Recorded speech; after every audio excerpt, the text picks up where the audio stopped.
Reading stories എന്ന Malayalam YouTube ചാനലിലേക്ക് എല്ലാവർക്കും സ്വാഗതം.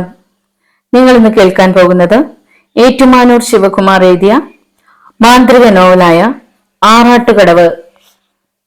കേൾക്കാം, ആസ്വദിക്കാം. മുന്നോട്ട് വെച്ച കാല് തീയിൽ ചവിട്ടിയാലെന്നോണം വേലിക്കുറുപ്പ് പിൻവലിച്ചു. അപശകുനം. ആശങ്കയോടെ ഒരു നിമിഷം പടിപ്പുരയിൽ തന്നെ നിന്നു. ഉണർന്നപ്പോൾ മുതലുണ്ടായിരുന്ന ആപൽശങ്ക ഉള്ളിന്റെ ഉള്ളിൽ ഒന്ന് ആളുകയും ചെയ്തു. ഹൃദയമിടിപ്പിന് വേഗതയേറി. ഇനിയിപ്പോ ഏതായാലും യാത്ര വേണ്ട, അരനാഴിക കൂടി കഴിഞ്ഞിട്ടിറങ്ങാം. വേലിക്കുറുപ്പ് പിന്തിരിഞ്ഞു നടന്നു. പാടത്തേക്കെന്ന് പറഞ്ഞ് പുറപ്പെട്ട അമ്മാവൻ തിരിച്ചു കയറി വരുന്നത് കണ്ട് രാഘവൻ ഒന്ന് പകച്ചു. അമ്മാവൻ പോയല്ലോ എന്ന് ആശ്വസിച്ച് പുറത്തേക്കിറങ്ങാൻ മുറിവിട്ടിറങ്ങിയ അവൻ തിരിച്ച് മുറിയിലേക്ക് തന്നെ കയറി. ഒരു നല്ല കാര്യത്തിന് ഇറങ്ങാമെന്ന് കരുതിയതാണ്. രാഘവനും അപശകുനം തന്നെ. അത് അമ്മാവന്റെ രൂപത്തിലാണെന്ന് മാത്രം. ഉടപ്പിറന്ന് മടങ്ങി വരുന്നത് കണ്ട് ഗൗരിക്കുട്ടിയും അന്താളിച്ചു. എന്താ ഓപ്പയെ പറ്റിയത്? ഓപ്പയുടെ മുഖമെന്താ വല്ലാതെ? ഉമ്മറത്തെ ചാരുകസേരയിൽ വല്ലായ്മയോടെ വന്നിരുന്ന ആങ്ങളുടെ സമീപത്തേക്ക് ഗൗരിക്കുട്ടി ചെന്നു. നെഞ്ചിലെ രോമക്കാടുകൾക്കിടയിൽ വിരലുകൾ ഓടിച്ച് അതേ വല്ലായ്മയോടെയാണ് കുറുപ്പ് പെങ്ങളുടെ മുഖത്തേക്ക് നോക്കിയത്. രാവിലെ ഞാൻ സൂചിപ്പിച്ചില്ലേ, അതേ അപശകുനങ്ങൾ വീണ്ടും. പടിപ്പുര ഇറങ്ങാൻ തുടങ്ങിയതും ഒരു കരിമ്പൂച്ച വിലങ്ങി. ഇന്നോളം കണ്ടിട്ടില്ലാത്തൊരു പൂച്ച. ഒക്കെ കൂടി ആലോചിക്കുമ്പോ എന്തൊക്കെയോ പന്തികേട് തോന്നുന്നു ഗൗരിക്കുട്ടി. ഒരിക്കലും ഉണ്ടായിട്ടില്ലാത്ത പേക്കിനാവാണ് ഇന്നലെ കണ്ടത്. അരുതാത്ത എന്തിന്റെയോ ആരംഭം പോലെ. ആങ്ങളുടെ ശബ്ദത്തിനും പതിവില്ലാത്ത ഒരു ഇടർച്ച തോന്നുന്നില്ലേ? ഗൗരിക്കുട്ടി അത് പ്രത്യേകം ശ്രദ്ധിച്ചു. ഒന്നും ഉണ്ടാവാനില്ല ഓപ്പേ. ഓപ്പയ്ക്ക് വെറുതെ ഓരോന്ന് തോന്നുന്നതാണ്. വല്ലതും വിചാരിച്ച് മനസ്സ് വിഷമിപ്പിക്കണ്ട. ഏതായാലും ഇത്തിരി കഴിഞ്ഞിനെ ഇറങ്ങിയാൽ മതി. തനിക്കാവും വിധം ഗൗരിക്കുട്ടി ആങ്ങളെ സമാധാനിപ്പിച്ചു. ദുസൂചനകളും ദുരന്തങ്ങളും മുൻകൂട്ടി അറിയാനുള്ള കഴിവ് ഇടശ്ശേരി തറവാട്ടിലെ കാരണവന്മാർക്കുണ്ട്. മറ്റെല്ലാ കാര്യങ്ങളിലും എന്ന പോലെ സേവനമൂർത്തിയായ ചാത്തൻ സ്വാമി അതാത് കാലത്ത് ഓരോന്ന് തോന്നിപ്പിക്കുകയാണല്ലോ. അങ്ങനെ വല്ലതും ഓപ്പയ്ക്ക് തോന്നിയിട്ടുണ്ടോ? ഉണ്ടാവില്ല. എന്തെങ്കിലും ഉണ്ടെങ്കിൽ തന്നോട് പറയുമായിരുന്നു. അതാവാം. ഉണർന്ന നേരം മുതൽ ഓപ്പയുടെ മുഖത്തൊരു മ്ലാനത. ലോല ഹൃദയമാണ് ഓപ്പയുടേത്. നിസ്സാര കാരണം മതി ആ മനസ്സലിയാൻ. ഒന്നിന്റെ കൂടെ ഒരു തള്ളുകൂടി എന്ന് പറഞ്ഞതുപോലെയായി ഇന്നത്തെ അവസ്ഥ. ദുസ്വപ്നം കണ്ടുണർന്നയാളുടെ മുന്നിൽ ദുശകുനവും. ഞാൻ ഇത്തിരി കാപ്പി കൂടി എടുക്കാം, അത് കഴിഞ്ഞ് വീണ്ടും ഇറങ്ങിയാൽ മതി. വേലിക്കുറുപ്പ് മറുപടി പറഞ്ഞില്ല. ഗൗരിക്കുട്ടി അടുക്കളയിലേക്ക് നടന്നു. ചാരുകസേരയിൽ ലാഘവത്തോടെ ചാരിക്കിടന്നെങ്കിലും ഉള്ളിൽ ഒട്ടും ലാഘവം തോന്നുന്നില്ല. മറക്കണമെന്ന് ആവർത്തിച്ചാഗ്രഹിച്ചിട്ടും ആ ദുസ്വപ്നത്തിന്റെ ഓർമ്മ അപ്പോഴും കുറുപ്പിനെ വേട്ടയാടിക്കൊണ്ടിരുന്നു. കറുകറുത്ത ഒരു പുകപടലം ആകാശത്തിന്റെ അനന്തതയിൽ നിന്ന് ഇറങ്ങി വന്ന് ഇടശ്ശേരി തറവാടിനെ ചൂഴ്ന്നു നിൽക്കുന്നു. ആ പുകപടലത്തിനിടയിൽ രൂപമില്ലാത്ത എന്തോ ഒന്ന്. മുഖം എല്ലായ്പ്പോഴും അവ്യക്തമായിരുന്നു. 1000 കൈകൾ ഒരുമിച്ച് തന്റെ നേരെ നീട്ടുകയായിരുന്നു. ആ കൈകളിൽ പെടാതെ തറവാട്ടിൽ നിന്നിറങ്ങി ഓടിത്തുടങ്ങിയെങ്കിലും തന്റെ പിന്നാലെ കൈകളും നീണ്ടുവന്നു. ഓടി ഓടി കുഴഞ്ഞു, വിയർത്തൊഴുകി, ശ്വാസത്തിന് പരതി. ഒടുക്കം തളർന്നു വീണതും അതേ കൈകളിലേക്ക് തന്നെ. അവ തന്നെ ഉയർത്തുകയായിരുന്നു അന്തരീക്ഷത്തിലേക്ക്. പിന്നെയും ഉയരെ ആകാശത്തോളം, നക്ഷത്രമണ്ഡലം വരെ ഉയർന്നുവെന്നാണ് ഓർമ്മ. അപ്പോഴാണ് ഞെട്ടിയുണർന്നത്. അപ്പോൾ ബ്രഹ്മമുഹൂർത്തമായിരുന്നില്ല. ആ സ്വപ്നം എന്തിന്റെയെങ്കിലും സൂചനയല്ലേ? പുലരാൻ നേരത്ത് കാണുന്ന സ്വപ്നങ്ങൾക്ക് യാഥാർത്ഥ്യത്തിന്റെ സാമീപ്യം ഉണ്ടാകുമെന്ന് കേട്ടിട്ടുണ്ട്. അങ്ങനെയാണെങ്കിൽ വേലിക്കുറുപ്പ് ഉഗ്രമായെന്ന് വിറച്ചു. ഗൗരിക്കുട്ടി കാപ്പിയുമായി അടുത്ത് വന്നതുപോലും കുറുപ്പ് അറിഞ്ഞില്ല. കാപ്പി ഗ്ലാസിന് നേരെ നീട്ടിയ ഓപ്പയുടെ കൈ നേരിയ തോതിൽ വിറകൊള്ളുന്നില്ലേ? ഗൗരിക്കുട്ടി അസ്വസ്ഥയായി. കസേരപ്പടിയിൽ ഇട്ടിരുന്ന 2ാം മുണ്ട് വീണ്ടും എടുത്ത് തോളത്തിട്ട് വേലിക്കുറുപ്പ് എണീറ്റു. അരനാഴിക കഴിഞ്ഞിട്ടുണ്ടാവും. ആദ്യത്തെ ശകുനദോഷം തീർന്നു കഴിഞ്ഞു. പെങ്ങളെ ഒന്ന് നോക്കി. പിന്നെ അദ്ദേഹം പടികളിറങ്ങി. പടിപ്പുര വരെ ചെല്ലാനേ അപ്പോഴും കഴിഞ്ഞുള്ളൂ. ഇറങ്ങാൻ തുടങ്ങിയ നിമിഷം ഇത്തവണയും പിന്തിരിയേണ്ടി വന്നു. പടിപ്പുരയ്ക്ക് നേരെ പണിയായുധങ്ങളുമായി ഓടി വരുന്ന പാപ്പുട്ടിയാണ് ഇത്തവണ ശകുനം. വേലിക്കുറുപ്പ് നടുങ്ങി പോവുക തന്നെ ചെയ്തു. ദുശകുനങ്ങൾ കാരണം തനിക്ക് ഇന്നിനി പടിപ്പുര ഇറങ്ങാൻ കഴിയില്ലെന്ന് തോന്നുന്നില്ല. പാപ്പുട്ടിയായാലും കരിമ്പൂച്ചയായാലും 2 വട്ടവും തന്റെ യാത്ര മുടങ്ങി. എന്റെ പരദേവതയെ, ഇന്ന് എന്താണ് ഇങ്ങനെ അടിയന് പരീക്ഷിക്കുന്നത്? കുറുപ്പ് നെഞ്ചിൽ കൈവച്ചു. ശകുനങ്ങൾ കൃത്യമായി നോക്കിയേ കുറുപ്പ് എന്നും പഴുപ്പുര ഇറങ്ങാറുള്ളൂ. കുറുപ്പിനെ സംബന്ധിച്ചിടത്തോളം അത് അച്ചട്ടായിരുന്നിട്ടുമുണ്ട്. അനുഭവങ്ങളും അനുകൂലമായിരിക്കും. പക്ഷെ ഇന്ന് ഒരു തവണയല്ല, 2 തവണയും പ്രതികൂലമായാണ് കണ്ടത്. കുറുപ്പിന്റെ നെഞ്ചിരിപ്പിന് ഇപ്പോൾ പെരുമ്പറയുടെ മുഴക്കം. പാപ്പുട്ടിയെ ശകുനം കണ്ടതിന് എന്തെങ്കിലും ഒരു ന്യായീകരണം തോന്നുന്നുണ്ടോ എന്ന് അദ്ദേഹം ആലോചിച്ചു നോക്കി. ഒരു ചെറിയ പഴുതെങ്കിലും. വെണ്ണീറും വിറകെണ്ണയും കഴുതയും ചൂലും മുറം ദർഭയും പോത്തും കൂറ്റനും എള്ളും അപ്പുകയറും നഖം മഴു ശീതികൻ ദണ്ഡീ മണ്ഡീതനം ഗഹിന വിധവാനാൽ പാമ്പിരുമ്പാതിരുൻ മാർജാരൻ ബലിപുഷ്പം എന്നിവയെ എതിർത്തിയിടിൽ സദാനിന്ദം. ശുഭശകുനങ്ങൾ എത്രയോ ഉള്ളതാണ്. ഇടശ്ശേരി ഗ്രാമത്തിൽ അത് സുലഭമാണെന്ന് തമാശയോടെ ഓർത്തിട്ടുമുണ്ട്. ആരുടെ ദിവസം ആരംഭിക്കുന്നതും ശുഭശകുനമോടെയാണെങ്കിൽ ആർക്കാണ് കാര്യലാഭം ഉണ്ടാകാതിരിക്കുന്നത്? ഇടശ്ശേരിക്കര ഗ്രാമത്തിൽ എല്ലാവർക്കും എന്നും അതങ്ങനെ തന്നെ ആയിരുന്നു. മദ്യം, പച്ചയിറച്ചി, മണ്ണ്, ശവം കത്തുന്ന തീയക്ഷതം, നെയ്യും ചന്ദനവും വെളുത്ത കുസുമം, വിപ്രദ്വയം, കാതളം, വേശ്യാസ്ത്രീ, തൈർ, തേൻ, കരിമ്പു ഗജവും തണ്ടശ്വാമാന്തോളവും രാജാവും കയറിട്ട കാളപ്പശുവും യാത്രാമുഖേ ശോഭനം. ഇല്ല, അവയൊന്നും ഇന്ന് തന്റെ മുമ്പിൽ എത്തിയിട്ടില്ല. പാപ്പുട്ടിയും പരിഭ്രമത്തോടെ പടിപ്പുര ഒഴിഞ്ഞു നിന്നു. തന്നെയാണ് അങ്ങത്തെ ശകുനം കണ്ടതെന്ന് അവൻ ഭയന്നു. തറവാട്ടിൽ നിന്ന് ഇറങ്ങിക്കാണുമെന്ന് കരുതിയില്ല. ചുരുങ്ങിയ പക്ഷം പണിയായുധമെങ്കിലും അവിടെ വെച്ചിട്ട് പോന്നാ മതിയായിരുന്നു. അങ്ങന്ന് ശോഭിക്കുമെന്നും ചിലപ്പോൾ പുലഭ്യം തന്നെ പറഞ്ഞേക്കുമെന്നും കാത്ത് പാപ്പുട്ടി നിന്നു. സുപ്രധാനമായ ഒരു കാര്യം അറിയിക്കാനാണ് പാഞ്ഞു വന്നത്. മറ്റെപ്പോഴായിരുന്നെങ്കിലും കുറുപ്പ് അവനെ ചീത്ത പറയുമായിരുന്നു. ഇപ്പോൾ അദ്ദേഹത്തിന് ഒന്ന് ശബ്ദിക്കാൻ കഴിഞ്ഞില്ല. പകരം ആവോളം സൗമ്യതയോടെ ചോദിക്കുകയും ചെയ്തു. എന്താണ് പാപ്പുട്ടി ഇങ്ങോട്ട് വന്നത്? ഞാൻ അങ്ങ് വരുമായിരുന്നില്ലേ? 1000 പറയിൽ മഴ വീണു അങ്ങുന്നേ. നമ്മുടെ പാടം കടലായി. പാപ്പുട്ടിയുടെ ശബ്ദമിടറി. കുറുപ്പിന്റെ തലയിലേക്ക് വീണ ഒരിടുത്തിയായിരുന്നു ആ വാർത്ത. തന്റെ പാടത്ത് മഴ വീഴുകയോ? ഈ ലോകമുണ്ടായിട്ട് അങ്ങനെ ഒന്നും ഉണ്ടായിട്ടില്ല. 950-ലെ പ്രളയകാലത്തും നശിക്കാത്ത കൃഷിയിടം ഈ തിരുവിതാംകൂറിൽ ഒന്നേ ഉണ്ടായിരുന്നുള്ളൂ. ഇടശ്ശേരി തറവാട്ട് വക 1000 പറ. മറ്റെല്ലാം നശിച്ചാലും ഇടശ്ശേരി തറവാട് വക പാടം നശിക്കാത്തതിന് കാരണവും സർവർക്കും അറിവുള്ളതാണ്. കാരണവരുടെ ചാത്തൻ സേവ. അടിവെച്ച് ഐശ്വര്യങ്ങൾ കയറുകയല്ലാതെ ഒരു നെല്ലിട അത് താഴേക്ക് വരില്ല. അതങ്ങനെ ആയിരുന്നു. ഇന്നും ഇന്നലെയും മുതലല്ല, നൂറ്റാണ്ടുകൾക്കും അപ്പുറം മുതൽ. ചാത്തൻ സ്വാമിയുടെ സേവകരാണ് ഇടശ്ശേരി തറവാട്ടുകാർ. അങ്ങനെ പറഞ്ഞാലും മുഴുവൻ ശരിയാവില്ല. ഇടശ്ശേരി തറവാട്ടുകാരുടെ ആശ്രിതനായ ചാത്തൻ സ്വാമി എന്ന് പറയുന്നതാവും കൂടുതൽ ശരി. പാരമ്പര്യമായി കാരണവന്മാരിൽ നിന്ന് കാരണവന്മാരിലേക്ക് കൈമാറിപ്പോരുന്ന അനുഗ്രഹം എന്നും അത് ലോഭമില്ലാതെ തറവാടിന് ലഭിച്ചുകൊണ്ടിരിക്കുന്നു. സമൃദ്ധിയാണ് അതിന്റെ ഫലം. ഒന്നിനും മുട്ടില്ല, ഉണ്ടാവുകയുമില്ല. തറവാട്ടിലെ പത്തായം എന്നും നിറഞ്ഞു കിടന്നു. അത് നാട്ടുകാരുടെയും അനുഗ്രഹമായിരുന്നു. ഒരു നിവൃത്തികേട് വന്നാൽ ഓടിച്ചെല്ലേണ്ടത് ഇടശ്ശേരിയിലേക്കാണ്. ചെല്ലുന്നവരെ വെറും കൈയോടെ ഒരിക്കലും തിരിച്ചയക്കാറുമില്ല. ഒരു ക്ഷണം നേരത്തെ നിശ്ചലതയ്ക്ക് ശേഷം ഒരു നിലവിളി പോലെ കുറുപ്പ് ചോദിച്ചു. കൃഷി നശിക്കുമോ പാപ്പുട്ടി? വെള്ളം ഉടനെ ഇറങ്ങുമോ? പാപ്പുട്ടിയുടെ മുഖം മ്ലാനമായി. അയാൾ തല കുനിച്ചു. ലക്ഷണം കണ്ടിട്ട് അങ്ങനെ തോന്നുന്നില്ല അങ്ങുന്നേ. വെള്ളം നല്ല വരവാണ്. 3-4 ദിവസങ്ങളിലായി കിഴക്ക് പെയ്യുന്ന മഴ അത്രയും ഒളിച്ചു വന്നത് 1000 പറയിലേക്കാണ്. ചാത്തൻ സ്വാമി, അടിയനോട് ഇങ്ങനെ ചെയ്യാൻ മാത്രം അടിയൻ എന്താ ചെയ്തത്? പരീക്ഷിക്കാൻ എന്തോ ഉണ്ടായേ? കഴിഞ്ഞ കറുത്തുമാവിലും മാമൂലി തെറ്റിച്ചിട്ടില്ലല്ലോ. വേലിക്കുറുപ്പിന് വല്ലാത്ത ആശങ്ക തോന്നി. ആദ്യത്തെ ശകനം പിഴച്ചത് ഇത്തരമൊരു ദുരന്ത വാർത്ത കാത്തിരുന്നത് കൊണ്ടായിരുന്നു. 4 നാളായി പെയ്യുന്ന മഴ നിലച്ചത് ഇന്ന് പുലർച്ചെയാണ്. അതുകൊണ്ട് തന്നെയാണ് പാടത്തൊന്ന് നോക്കാമെന്ന് വെച്ച് ഇറങ്ങി തിരിച്ചത്. എത്ര വലിയ പ്രളയം വന്നാലും 1000 പറ ചാത്തൻ സ്വാമി കാത്തു സൂക്ഷിക്കുന്നതാണ്. ഇത്തവണ എന്തു പറ്റി? തന്നില്ലടോ, ഞാൻ വന്നു കഴിഞ്ഞു. എന്തോ നിശ്ചയിച്ചുറപ്പിച്ചതുപോലെ വേലിക്കുറപ്പ് വീണ്ടും തറവാട്ടിലേക്ക് തിരിച്ചു നടന്നു. ഉമ്മർത്ത് നിന്നിരുന്ന ഗൗരിക്കുട്ടിയെയോ മരുമകൻ രാഘവനെയോ അദ്ദേഹം കണ്ടതായി തോന്നിയില്ല. അവർക്ക് മുന്നിലൂടെ ഒരു കൊടുങ്കാറ്റ് പോലെ കുറുപ്പ് കടന്നു പോയത് തറവാട്ടിലെ അറപ്പുരയിലേക്കാണ്. ഇടശ്ശേരി തറവാട്ടിലെ പൂജാമുറിയിലേക്ക്.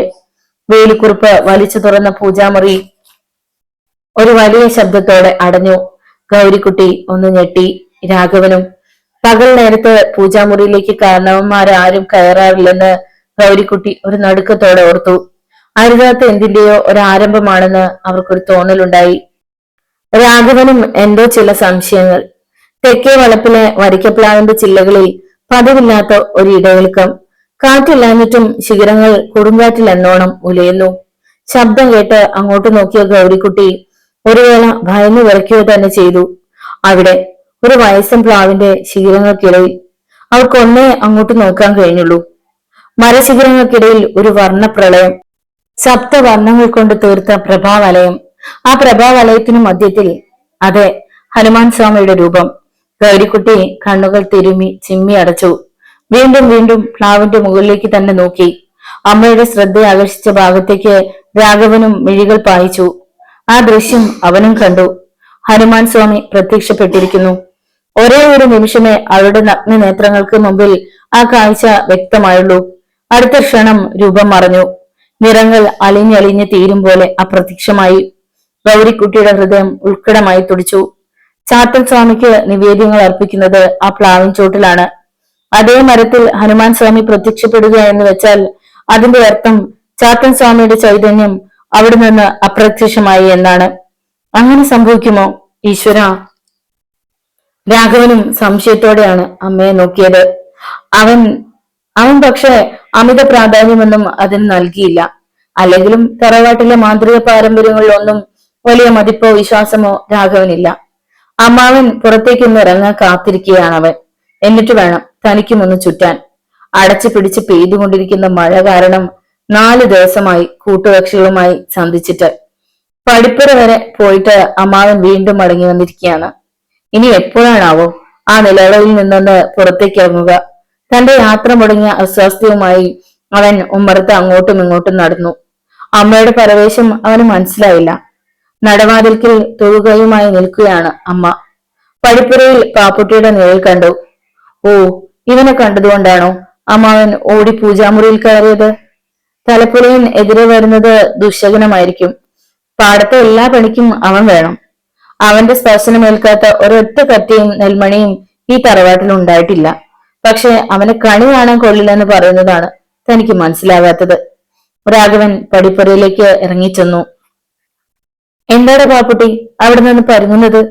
നീ കാരണം അമ്മാവനൊന്ന് പുറത്തേക്ക് പോകുന്ന ലക്ഷണമില്ലല്ലോ.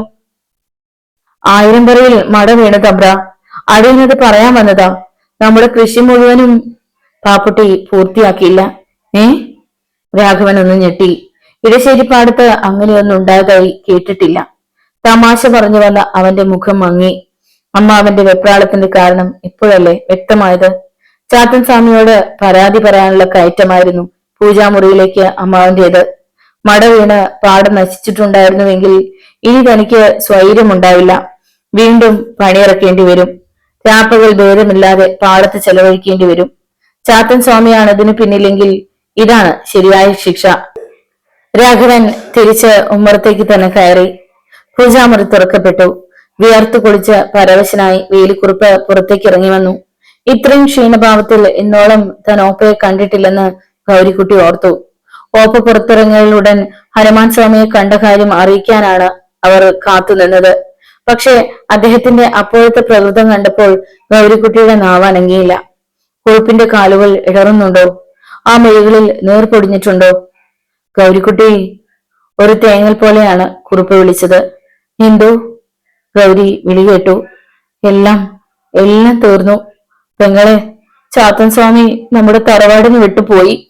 ആരോ നമ്മുടെ ഉപാസനാമൂർത്തിയെ ബന്ധനസ്ഥനാക്കിയിരിക്കുകയാണ്.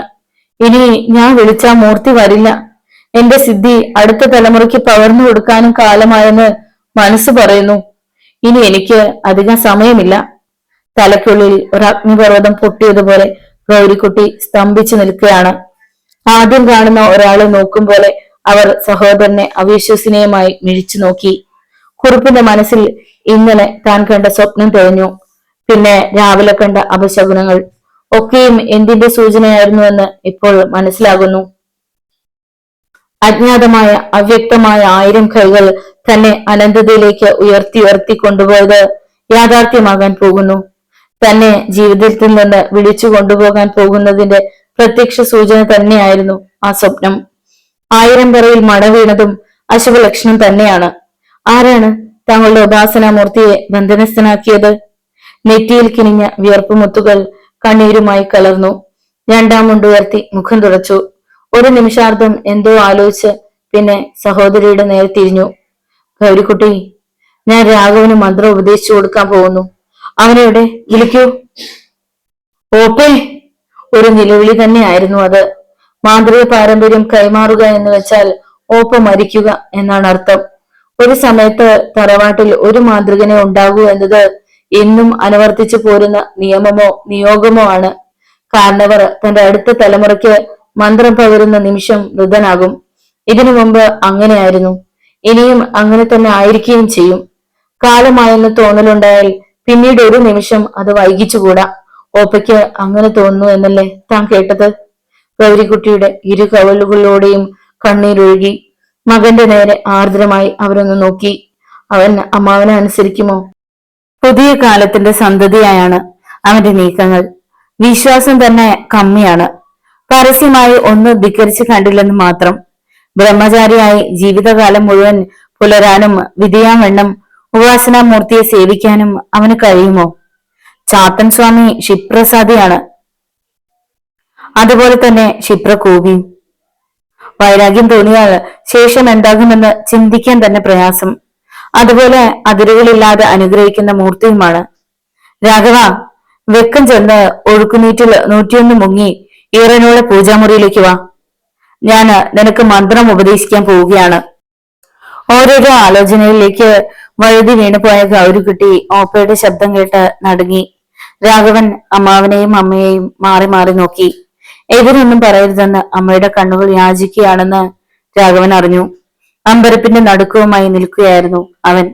അമ്മാവൻ തനിക്ക് മന്ത്രം ഉപദേശിച്ചു തരാൻ പോവുകയാണെന്ന്, എടശ്ശേരി തറവാട്ടിലെ ഇനിയത്തെ മാന്ത്രികനായി താൻ മാറാൻ പോവുകയാണെന്ന് അവന്റെ നെഞ്ചിടിച്ചു. രാഘവ, 2 നാഴികയിലേറെ ഇനി സമയമില്ല. മരുമകന്റെ മറുപടി എന്താണെന്ന് അറിയാനോ അന്വേഷിക്കാനോ വേലുക്കുറുപ്പ് മിനക്കെട്ടില്ല. അദ്ദേഹം പൂജാമുറിയിലേക്ക് തന്നെ നടന്നു. അപ്പോൾ ആ പാദങ്ങൾക്ക് ഇടർച്ച ഉണ്ടായിരുന്നില്ല. അമ്മാവനെ ഇന്നോളം ധിക്കരിച്ചിട്ടില്ല. തറവാട്ടു വഴിയിലെ മറ്റുള്ള അംഗങ്ങളെ പോലെ ബഹുമാനമൊന്നും അമ്മാവനോട് തനിക്കില്ലെന്നും രാഘവന് തോന്നിയിട്ടുണ്ട്. പക്ഷെ അനുസരണക്കേട് കാട്ടിയിട്ടേയില്ല. തന്റെ കൂട്ടുകെട്ടിനെ കുറിച്ചും നടപടികളെ കുറിച്ചും അമ്മാവനെല്ലാം അറിയുന്നുണ്ടെന്ന് വ്യക്തമായിരുന്നു. പക്ഷെ അദ്ദേഹം ചോദ്യം ചെയ്തിട്ടില്ല. അതുകൊണ്ടുള്ള ബഹുമാനം അമ്മാവനോട് തനിക്ക് എന്നും ഉണ്ടായിരുന്നതാനും. ഒരു മാന്ത്രികന് ലഭിക്കുന്ന ബഹുമതികളെ കുറിച്ച് അറിയാം, ഉത്തരവാദിത്തങ്ങളെ കുറിച്ചും അവൻ അറിവുണ്ട്. തനിക്ക് അത് പുലർത്താൻ കഴിയുമോ എന്ന തേങ്ങലേ ഉള്ളൂ മനസ്സിൽ. താൻ നിഷേധിച്ചാൽ ഇത് ഏറ്റെടുക്കാൻ തയ്യാറായി തറവാട്ട് താവഴിയിൽപ്പെട്ട ഒരുപാട് പേരുണ്ടാകും. ഒരു മാന്ത്രികന്റെ കീഴിലാണ് തറവാട്ട് താവഴിയിലെ സർവ്വ അംഗങ്ങളും എന്ന ഓർമ്മ രാഘവനെ അസ്വസ്ഥനാക്കി.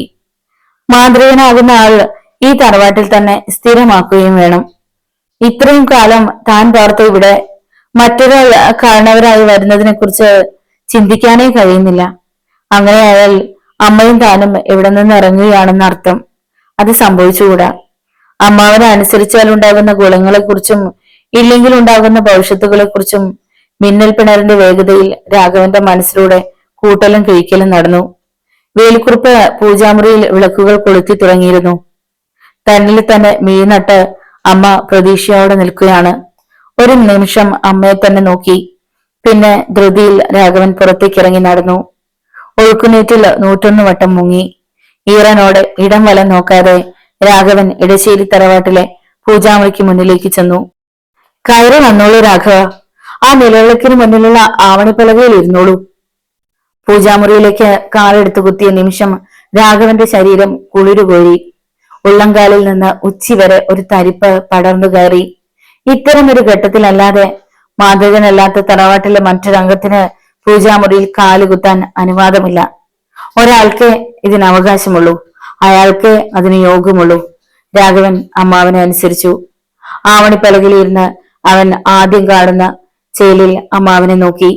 വേലുക്കുറുപ്പിന്റെ മുഖത്തപ്പോൾ ഇന്നോളം ആ മുഖത്ത് കണ്ടിട്ടില്ലാത്ത ഒരു തേജസ് ആയിരുന്നു. അണയാൻ പോകുന്ന തിരുനാളത്തിന്റെ ആളിക്കത്തലാണോ അത്? രാഘവന് ഹൃദയത്തിന്റെ ഏതോ ഒരു കോണിൽ നേർത്ത വിങ്ങൽ അനുഭവപ്പെട്ടു. പതിവിന് വിപരീതമായി ഒരു വല്ലാത്ത ഘട്ടത്തിലാണ് ഈ മന്ത്രപാരമ്പര്യം നിനക്ക് ഏറ്റുവാങ്ങേണ്ടി വന്നിരിക്കുന്നത്. ഒരു നിർണായക മുഹൂർത്തം തന്നെയാണിത്. കാരണം നമ്മുടെ ഉപാസനാമൂർത്തിയായ ചാത്തൻ സ്വാമിയെ ഏതോ ശത്രുക്കൾ ബന്ധനത്തിലാക്കിയിരിക്കുകയാണ്. അതുകൊണ്ട് നിനക്ക് ഞാൻ പാരമ്പര്യം പകർന്നു തന്നാലും സിദ്ധി പൂർണ്ണമായി ലഭിക്കാൻ അടുത്ത കറുത്ത പക്ഷത്തിലെ കറുത്തവാവ് ദിവസം വരെ കാത്തിരിക്കേണ്ടി വരും. അന്ന് വിധിയാം വണ്ണം പൂജ ചെയ്യുമ്പോൾ നിനക്ക് സിദ്ധി വരും. ഉപാസനാമൂർത്തിയെ ബന്ധിച്ചതാരാണെന്ന് തിരിച്ചറിയാനും കഴിയും. ഇപ്പോൾ ഞാൻ രഹസ്യ മന്ത്രങ്ങൾ ജപിച്ചു തരാം. അത് തെറ്റാതെ ഹൃദിസ്ഥമാക്കിക്കൊള്ളുക. രഹസ്യ മന്ത്രങ്ങൾ പൂർണ്ണമായും നിന്നിലേക്ക് പകർന്നു തരുന്ന നിമിഷം ഞാൻ മരിച്ചു കഴിഞ്ഞിരിക്കും. ആചാരപ്രകാരമുള്ള ദഹനം നടത്തിയാലും ചിത മൂടരുത്. അത് കറുത്തവാവിന്റെ അന്ന് നിന്റെ പൂജ കഴിഞ്ഞ് ചെയ്യാവൂ. ചിതാഭസ്മം പൂജയ്ക്ക് മുമ്പ് നിനക്ക് ആവശ്യം വരും. അക്കാര്യമൊക്കെ പൂജാവിധികളിലുണ്ട്. രാഘവൻ അമ്മാവന്റെ വാക്കുകൾ ആത്മാവിലേക്ക് തന്നെ ഉൾക്കൊള്ളുകയായിരുന്നു. വേലിക്കുറിപ്പിന് പിന്നെയും കുറെയേറെ മരുമകനോട് പറയാനുണ്ടായിരുന്നു. എല്ലാം കഴിഞ്ഞാണ് രാഘവനെ തന്റെ തൊട്ടു മുന്നിലേക്ക് അദ്ദേഹം ആനയിച്ചത്. അവന്റെ വലതു ചെവി പൊത്തിക്കൊണ്ട് ഇടതു ചെവിയിലേക്ക് വേലിക്കുറിപ്പ് രഹസ്യ മന്ത്രങ്ങൾ പറഞ്ഞു കൊടുക്കാൻ തുടങ്ങി. കറുത്ത പക്ഷത്തിലെ രാത്രി, സമയം പാതിരാവോട് അടുത്തിരിക്കണം. കറുത്ത പട്ടുതുണി കൊണ്ട് രാഘവൻ തറ്റെടുത്ത് ഒറ്റത്തിരി കത്തുന്ന കുത്തുവിളക്ക് വലതു കൈയിലെടുത്തു. ഇടം കൈയിൽ നിവേദ്യത്തിനുള്ള ഒരുക്കങ്ങളാണ്. ഒറ്റപ്പാളി തുറന്നിട്ടിരിക്കുന്ന പൂജാമുറി വിട്ട് അവൻ പുറത്തേക്കിറങ്ങുകയായി. തറവാട്ടിൽ എല്ലാവരും ഉറക്കത്തിലാണ്. പ്രകൃതിയും കാലവും കണ്ണൊന്ന് പൂട്ടുന്ന രാവിന്റെ യാമമാണ്. ഈ നേരത്തെ ചാത്തൻ സ്വാമിക്കുള്ള കർമ്മങ്ങൾ ചെയ്യാൻ പാടുള്ളൂ എന്ന് പൂജാവിധികളിൽ പ്രത്യേകം നിഷ്കർഷിച്ചിട്ടുണ്ട്. തറവാട്ടു മാതൃകൻ അനുഷ്ഠിക്കേണ്ട സേവാവിധികൾ തന്നെയുണ്ട് ഒരു ഗ്രന്ഥം നിറയെ. അതുപോലെ ധ്യാന ശ്ലോകങ്ങളും മറ്റുമായി എത്രയെത്ര താളിയോല കെട്ടുകൾ. മാന്ത്രിക ലോകത്തിലെ അത്ഭുതങ്ങളിലേക്ക് കടന്നു ചെന്നപ്പോൾ രാഘവൻ അമ്പരന്ന് പോവുക തന്നെ ചെയ്തു. ഇതെല്ലാം ഉൾക്കൊണ്ടുകൊണ്ടായിരുന്നു. തറവാട്ടിൽ മാതൃകന്മാർ പുലർന്നിരുന്നെന്ന് ഓർക്കുമ്പോൾ അത്ഭുതം അനുനിമിഷം വളരുകയായിരുന്നു. തനിക്ക് മന്ത്രോപദേശം ലഭിച്ച നിമിഷം തന്നെ വേലു അമ്മാവൻ ജീവൻ വെടിഞ്ഞു. രാഘവൻ അപ്പോൾ ഒരു കാര്യം കൂടി ബോധ്യമായി. ഓരോ മാന്ത്രികനും അനന്തരാവകാശിക്ക് ജീവൻ കൂടി നൽകിയിട്ടാണ് കടന്നു പോകുന്നത്. ഒരു കാരണവരുടെ ശരീരം മാത്രമേ തറവാട്ടിൽ ഇല്ലാതാകുന്നുള്ളൂ. അടുത്ത മാതൃകയിലൂടെ കടന്നു പോകുന്ന കാരണവരുടെ ജീവൻ നിരന്തരം ജീവിച്ചു കൊണ്ടിരിക്കുക തന്നെയാണ്. നൂറ്റാണ്ടുകളായി അനുവർത്തിച്ചു വന്നിരുന്ന ആ പാരമ്പര്യം ഇപ്പോൾ എത്തി നിൽക്കുന്നത് തന്നിലാണ്. ഇന്ന് താൻ തറവാട്ടു കാരണവരായിരിക്കുന്നു. ഒരു കാരണവരുടെ ഉത്തരവാദിത്തങ്ങളെ കുറിച്ചും കുടുംബചരിതം എന്ന താളിയോല ഗ്രന്ഥത്തിൽ വിശദമായി പ്രതിപാദിച്ചിട്ടുണ്ട്. കഴിഞ്ഞ 12 ദിനരാത്രങ്ങൾ കൊണ്ട് രാഘവൻ എല്ലാം ഹൃദിസ്ഥമാക്കി കഴിഞ്ഞിരുന്നു. ഇനി സിദ്ധി ലഭിക്കുകയേ വേണ്ടൂ. ഇന്നത്തെ ഈ പൂജ തനിക്കത് നേടിത്തരും. വേലു അമ്മാവന്റെ ജഡം ദഹിപ്പിക്കുകയും മരണാനന്തര ചടങ്ങുകളെല്ലാം വിധിയാവണ്ണം അനുഷ്ഠിക്കുകയും ചെയ്തിട്ടുണ്ട്. നിർദ്ദേശാനുസരണം ചുടല മൂടിയിട്ടില്ല. ഈ രാത്രിയിൽ അതും ചെയ്യേണ്ടതുണ്ട്. കുറച്ചു നേരം മുമ്പാണ് ചുടലഭസ്മം ശരീരമാസകലം തേച്ചു പിടിപ്പിച്ചത്. വീണ്ടും പൂജാമുറിയിലെ മണ്ഡപത്തിലേക്ക് പോകും മുമ്പുള്ള ക്രിയകളെല്ലാം ചെയ്തു. പുറത്തേക്കിറങ്ങിയ രാഘവൻ തറവാടിന്റെ തെക്കേ വളപ്പിലുള്ള ഇലഞ്ഞിമരച്ചോട്ടിലേക്കാണ് ആദ്യം ചെന്നത്. ഇലഞ്ഞിമരത്തിന് 7 ചുറ്റു പ്രദക്ഷിണം പൂർത്തിയാക്കണം. എന്നിട്ട് വരിക്കപ്ലാവിന്റെ ചുവട്ടിലേക്ക് നീങ്ങാവൂ. ചാത്തൻ സ്വാമിക്കുള്ള കർമ്മങ്ങളെല്ലാം ചെയ്യേണ്ടത് അവിടെ വെച്ചാണ്. ഒരുക്കങ്ങളെല്ലാം പകലെ പൂർത്തിയാക്കിയിട്ടുണ്ട്. കാട്ടുപേരിന്റെ ഇലകൾ വാറ്റിയെടുത്ത ചാരായം, കരിങ്കുഴി, എള്ളും പൂവും ചന്ദനവും ഒന്നും പ്രിയമുള്ള മൂർത്തിയല്ല ചാത്തൻ സ്വാമി. തന്റെ മരണത്തെക്കുറിച്ച് വേലു അമ്മാവന് എന്തെങ്കിലും മുൻകൂട്ടി അറിയാമായിരുന്നു. അമ്മയ്ക്കും എന്തോ ആശങ്ക തോന്നിയിരുന്നില്ലേ? ഹനുമാൻ സ്വാമിയുടെ രൂപം മരശിഖരങ്ങൾക്കിടയിൽ പ്രത്യക്ഷമായത് കണ്ട് അമ്മയുടെ പരിഭ്രമവും പ്രാർത്ഥനയും ഇപ്പോഴും ഓർക്കുന്നു. അതൊക്കെ ഒരു ദുരന്തത്തിന്റെ ദുസ്സൂചന ആയിരുന്നിരിക്കണം. മന്ത്രസിദ്ധി ലഭിച്ചതിനു ശേഷം ഇന്നോളം അമ്മാവന്റെ ഭാഗത്തു നിന്ന് ഒരു തെറ്റും സംഭവിച്ചതായി അറിവില്ല. എന്നിട്ടും അവസാന കാലത്ത് മൂർത്തി അദ്ദേഹത്തെ കൈയൊഴിയാൻ എന്തേ കാരണം? ഇതുവരെയുള്ള മാതൃകയേക്കാൾ വലിയ ഉത്തരവാദിത്തമാണ് തനിക്ക് ഏറ്റെടുക്കേണ്ടി വന്നിരിക്കുന്നത്. ബന്ധനസ്ഥനായ മൂർത്തിയെ മോചിപ്പിക്കുകയാണ് ആദ്യം വേണ്ടത്. ഇന്നോളം ഇടശ്ശേരി തറവാട്ടിലെ മാതൃകർക്ക് ഒരു ശത്രു ഉണ്ടായിരുന്നില്ല. ഇപ്പോൾ അതുമായി. ശത്രുവുമായുള്ള ഏറ്റുമുട്ടലോടെ വേണം തനിക്ക് ആരംഭിക്കാൻ തന്നെ. ആ ശത്രു ആരായിരിക്കും? ഇടശ്ശേരി തറവാടിന്റെ ആഭിജാത്യത്തിലും ഐശ്വര്യത്തിലും അസൂയുള്ളവരുണ്ടെന്നറിയാം. അത് പക്ഷേ ആരും പുറത്തു കാണിക്കാറില്ല. തകർക്കാൻ പറ്റാത്ത ഒരു വിശ്വാസം തറവാടിന് നേടിയെടുക്കാൻ കഴിഞ്ഞിട്ട് നൂറ്റാണ്ടുകളായിരിക്കണം.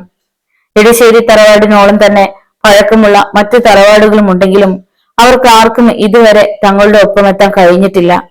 ഭൂസ്വത്തിൽ ഇടശ്ശേരിയേക്കാൾ ഏറെയുള്ളവരും ഇല്ലാതില്ല. പക്ഷെ ഈ തറവാട്ടിൽ വിളയുന്നതിന്റെ 100% വിള പോലും ഒരു പൂവിലും നേടാൻ അവർക്ക് ആർക്കും കഴിഞ്ഞിട്ടില്ല. ഇടശ്ശേരിക്കാരനവരുടെ ചാത്തൻ സേവ കൊണ്ടാണ് ഇതെല്ലാം നേടുന്നതെന്ന് അവർക്കൊക്കെ അറിയുകയും ചെയ്യാം. ചോദിക്കുന്നവരോട് വേലു അമ്മാവൻ അത് നിഷേധിക്കാറുമില്ല. ഒക്കെ ഓരോ അനുഗ്രഹങ്ങളാണേ. ചാത്തൻ സ്വാമിക്ക് ഇടശ്ശേരിക്കാരനവരെന്നോ വലിയ വീട്ടിൽ കൈമളെന്നോ ഉള്ള വ്യത്യാസങ്ങളൊന്നുമില്ല. വിശ്വസിക്കുന്നവരുടെ മുന്നിൽ വിനീതദാസനായി സ്വാമി എത്തും. ആ വിശ്വാസം എക്കാലവും കാത്തു സൂക്ഷിക്കാൻ കഴിയാത്തവർ മറ്റെന്തെങ്കിലും പറയുന്നതിൽ എന്താ കാര്യം? ഈശ്വരൻ ഈ ലോകത്തുള്ള സകല ജീവജാലങ്ങളുടേതുമല്ലേ? മനുഷ്യരിൽ ചിലർക്ക് മാത്രം വലിയ ഈശ്വരാധീനം ഉണ്ടാകാറുണ്ട്. പക്ഷെ എല്ലാവർക്കുമില്ല. അതിന്റെ കാരണം എങ്ങനെയാ വ്യക്തമാക്കുക? അതുപോലെ ഇതുമുള്ളൂ. ഒക്കെ ഒരു ഭാഗ്യം, അത്രേ ഉള്ളൂ. അത് എല്ലാവർക്കും അറിയാവുന്നതേ ഉള്ളൂ. ഇടശ്ശേരി തറവാടിന്റെ ഭാഗ്യം മറ്റൊരാൾക്ക് ലഭിക്കണമെന്ന് കൊതിക്കുകയല്ലാതെ പിടിച്ചെടുക്കാൻ പറ്റുന്നതല്ലോ. തനിക്ക് മാതൃസിദ്ധി ലഭിച്ചു എന്ന് പറയുന്നതാവും ഇനി നാട്ടുകാരുടെ അത്ഭുതം. വേലുഅമ്മാവൻ ഇത്ര പെട്ടെന്ന് കടന്നു പോകുമെന്ന് ആരും കരുതിയിരുന്നില്ല. ശത്രുക്കളില്ലാത്ത ഒരു വ്യക്തിത്വം അന്ത്യം വരെ കാത്തു സൂക്ഷിക്കാൻ അമ്മാവന് കഴിഞ്ഞു. പക്ഷെ അവസാന കാലത്ത് ശത്രുവായി ഒരാൾ ഉണ്ടാവുകയും ചെയ്തിരിക്കുന്നു. ആ വ്യക്തിയെ എങ്ങനെ തിരിച്ചറിയാനാണ്? ഇടശ്ശേരി ഗ്രാമം മുഴുവനും അമ്മാവന്റെ മരണമറിഞ്ഞിട്ട് എത്തിയിരുന്നു. നാനാജാതി മതസ്ഥരും. അവരിൽ ഒരാൾ ശത്രു ആയിരുന്നിരിക്കണം. പക്ഷേ അതാരാവാം? ഏതെങ്കിലും വീട്ടിൽ നിന്നും ആരെങ്കിലും വരാതിരുന്നെങ്കിൽ പേരിനെങ്കിലും അവരെ സംശയിക്കാമായിരുന്നു. അങ്ങനെ പോലും ഒരു പഴുതുണ്ടായില്ല. നിലച്ചിരിക്കാതെ ലഭിച്ച വരദാനമാണ് തനിക്ക് കാരണവർ സ്ഥാനം. ഇനി 2 നാഴിക കൂടി കഴിഞ്ഞാൽ മാന്ത്രിക സ്ഥാനവും. അത് ഓർക്കുമ്പോൾ തന്നെ രാഘവന്റെ ശരീരം കുളിരു കോരുകയാണ്. എലഞ്ഞിച്ചൂട്ടിലെ പ്രദക്ഷിണ കർമ്മം പൂർത്തിയായി. രാഘവൻ വരിക്കപ്ലാവിന്റെ ചുവട്ടിലേക്ക് നീങ്ങി. ഇനി വേഗതയിലാണ് കർമ്മങ്ങളെല്ലാം നീങ്ങേണ്ടത്. സമയം കൃത്യമായിരിക്കുന്നു. കണ്ണിൽ കുത്തിയാൽ അറിയാത്ത കൂറ്റാ കുരുട്ടിട്ടാണ്. തുടക്കത്തിന്റെ ഉത്കണ്ഠയും രാഘവൻ ഏറെ ഉണ്ടായിരുന്നു.